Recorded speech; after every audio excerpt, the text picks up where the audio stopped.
All right, on this episode of Bouts Talking Bouts, happy to be talking to an individual who's getting things rolling in the professional MMA ranks out of Edmonton, and I'm talking to Matt Klute. How's your day going so far there, man? It's going pretty good. I'm just in BC for the moment, just relaxing. Oh, cool. What brings you out there? Like, what are you getting up to? One of my buddies came in from Ontario, and his dad has a condo in this place, so we're just took the week off, and yeah, just out boating and golfing basically. Well, it sounds like a great time, man. And yeah, you're on the heels of, a great victory and everything like that. Well, not like super recent necessarily, but your victory over Gurjeet Bilku that you got via ground and pound towards the end of the third round there. And just with a few seconds to spare there, I'm kind of curious, like, how satisfying that was. Like, you put up a pace and like a pretty well-rounded performance, all things considered. And then in the final seconds of the fight, you secure the finish. What were you feeling in that moment there? Oh, it felt amazing. Yeah, I really wanted to finish since I didn't get any finishes in my first few fights there, so I knew I almost had him a couple of times on the first and second round. So, and then at the third round, I saw him kind of turn and give me his back. So I knew if I threw a combination together on the ground, that the ref would step in. And yeah, I felt really good getting that finish there. Yeah, and why did this time feel right for you to be making your professional debut? Like, you were a pretty highly touted amateur from all accounts, from what I was seeing, but why did sort of earlier this year feel like a good time to make the professional debut? Well, I felt having the four amateur fights was plenty for me, and yeah, I felt really comfortable in the ring the last few times, especially fighting so back to back, so close back to back. So yeah, I just felt it was a good opponent too to get a good win for the professional debut also. Yeah, I've seen you compete live a few times, and you're always in like pretty competitive fights, and you've got a pretty well-rounded game and everything like that. So to that point, I'm wondering about like the benefits of training with the Shaved Bears and stuff like that. Like, who are some of the regular guys that you tend to spar with and everything like that? Yeah, just with the Shave Bears, yeah, we have a lot of the top guys in Canada, like in a lot of the weight divisions. But the main smaller guys that I train with would probably be Mike Scarcillo, Matt Spizak, a couple guys that have a lot of pro experience, but they taking a bit of time off, but they're still really good wrestlers, jiu-jitsu, and strikers. So they have a lot of experience to bring down. And then, yeah, I just train with all the main guys like Teddy and Tanner too, like with the striking and everything. So yeah, that's really helped me a lot. And how does it lend itself to your confidence just based on some of the looks these guys are getting lately? Like, I saw Graham and KB are looking to get some pretty big unified MMA fights going forward, and then also Teddy and Tanner are getting those UFC looks with, the upcoming UFC card and also contender series there. So I'm kind of curious, like, if there's like any kind of residual confidence that lends itself to like your own efforts at Shaved Bears, just seeing what your contemporaries are doing. Oh yeah. Seeing everyone do good, it kind of brings momentum to the whole team. Just having everyone win their fights, and then everyone's feeling good. Everyone's happy during training camp, and yeah, we're all just pushing each other just to get to the next level. So yeah, everything's with the team's like going perfect right now. Yeah, and I mentioned Unified and like their next card and everything like that. Is that something you'd be looking to get on? Is that the projected next pro fight for you? Yeah, I'm looking to get on that card in September. I'm just working on a fight and an opponent right now. We don't have anything set in stone, but they just waiting for a few options, and then yeah, hopefully I'll be fine in September, and then I want probably one more by the end of the year, probably December. I want to get two more fights in this year. Okay, is that like unified specific then, or is there a different promotion that has a card in December you'd be looking at, or what are you thinking for December there? Well, I know Unified always has a fight card in December. So yeah, if I could get on both, that'd be great. If not, then yeah, we'll see maybe other promotion in December. But either way, Unified's been really good to me. So yeah, if they'll give me two both fights, I'll stick with them for sure. Yeah, great promotion to compete for. And I mentioned the big pro debut you had and everything like that. But in a big picture way, Shaved Bears went 7-0, and then obviously culminated with Tanner defending his title in the main event and getting the late TKO finish. What was that night like? Because I imagine it's kind of like a similar thing, like you're talking about, kind of like getting the momentum from other people succeeding at the gym. Like, what was the, I guess, Shaved Bears team sentiment after that great night where you guys had the 7-0 clean sweep? Oh, everyone was yeah, really happy. We all had a good night after. Everyone, yeah, we all talked about it for quite a bit. Like it's not very often where you have 7 guys on a card and everyone wins. And it was, yeah, just nice to kick it off with the first W on that night.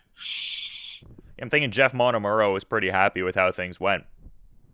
Oh yeah, yeah, he was ecstatic actually. Yeah, he likes working with the guys and putting his time in with everybody on the team. If you show up, then he'll work with you one on one. He'll show you stuff every day. Him and Keijo Noda are really good coaches for us. Yeah, and like it seems like your Muay Thai game has gone up a fair bit too. Do you credit a lot of that to like Frank Lee's and just like the culture there at the gym and all that? Yeah. My Muay Thai game, yeah, I credit all that to Frank Lee's, Keijo Noda. He's our main coach there, and then Pat Pillick too. He started me out, so he showed me a lot starting out, and then when he went on Ontario, I started training with Keijo too. So with Tanner, Teddy, KB, and all the guys, we work at both gyms together, pretty much, full team. Yeah, and it seems like with each of your fights, you seem to like have a bit of reflection, like you kind of talk about it on social media and kind of like unpack it and everything like that. How important is like, I guess, like the mental side of fighting and like, you know, sports psychology and trying to be like analytical about your performances and how you can get better with the next one? Yeah, it's really important. Like after every fight, I watch it once or twice right after, just to see all the things that I could have did better. Like for example, last fight, the rear naked choke in the first round. If I put my hips forward and instead of bending down, I could finish the choke in the first round instead of making it go longer to the third round. And then, yeah, I just look at what I can improve on every fight. And then, yeah, it seems to be working so far. Like, I felt every fight I've improved my stand up and wrestling. So I feel more comfortable in the ring every time. Yeah, for sure. Have you gotten to a point where you think you've achieved that kind of like flow state where you can kind of like function like totally in the moment, or is that something you still think is gonna, you know, like need to be adjusted over time and maybe get like a couple more appearances in there? I don't know. I feel really comfortable in the ring. Like in the moment, I'm always listening to my coaches. I can hear my corner when I'm on the ground on the fence. So I find that, yeah, I'm always calm inside. I used to be a goalie in hockey, so I think I just take that mental factor into fighting. So I always put a lot of pressure on myself in every sport. So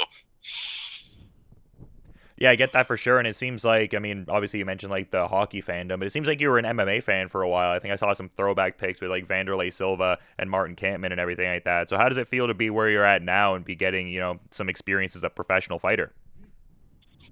oh, it's actually pretty sweet. I never thought I'd actually make it to being a pro in MMA. So just yeah, pushing toward that goal after.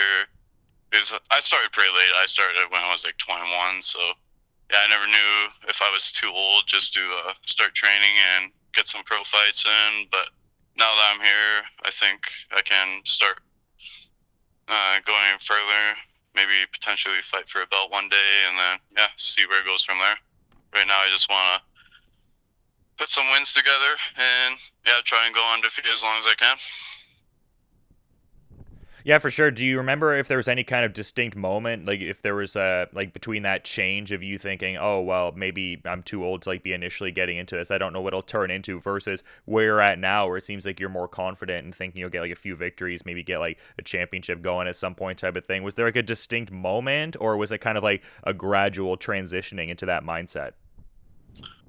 It was more of a gradual transition, and I guess a distinct moment too. Like after my first win at amateur, I'm like, oh, this I really had fun doing the fight. I enjoyed, even though it was like a brawl and got hit a few times, but yeah, I think also in the gym, you start doing better with the pros, doing better against them. Then you might tap a few out every now and then. Then you start gaining confidence from that too. So it's a little bit of both the first win and then the training in the gym too. You really know where you're at. And it seems like you're pretty good with the time management too. Like it says you have like the full time job as the project manager and estimator in construction, but you still get out to the gym 6 days per week. Like how much discipline and focus does it take to sort of mediate between a full time job and also like that level of training? Yeah, it's a big time management. Like I basically plan my every week out before it starts. So I have the 1 day of rest. So that 1 day, I either if I'm tired from all the training, because sometimes I'll train twice during that day. Once do a little cardio in the morning, and then I'll go shave berries or Franklies and at night. So yeah, it takes a lot of time in management. During the week, like I might have like an hour or two to do something after training and work. So yeah, it's definitely a busy schedule during the fight camp. And I'm kind of curious. This is something I usually ask fighters whenever I have them on. Like, is there any go-to music you like to train to? Like, are there particular artists or genres that you like? Or are you more so one of those fighters that kind of trains in silence and likes to replicate the conditions of fight night? Well, you have music going out, so I actually like having music at training. It kind of pumps me up a bit before. So yeah, I like listening new, well, mostly old school rap and some alternative rock or hard rock, like Five Finger Death Punch. But yeah, my go-to is probably Eminem or Tupac or something like that. There's some good stuff to get fired up in the gym too, for sure. But looking forward to seeing the coming months and some bouts getting materialized for you there and everything like that, Matt. I'm just curious though if there's anything you want to add as a parting thought as we're wrapping things up here, man. Uh, no, not too much. Just yeah, just looking forward to getting back in the ring. Basically, if I'm looking forward, hopefully find September on U5, and then yeah, hopefully bring home another victory, and hopefully our team sweeps again, and we can have a good night. Yeah, it seems like Shaved Bears have a good rapport with Unified MMA, and the Edmonton crowd definitely gets fired up, which I've seen checking out some of the fights Cageside and everything like that. So definitely wouldn't be surprised to see you on that September card. But I appreciate all the time and insights, man, and hope you enjoy the rest of your day too. Yeah, you too. Yeah, thanks for having me.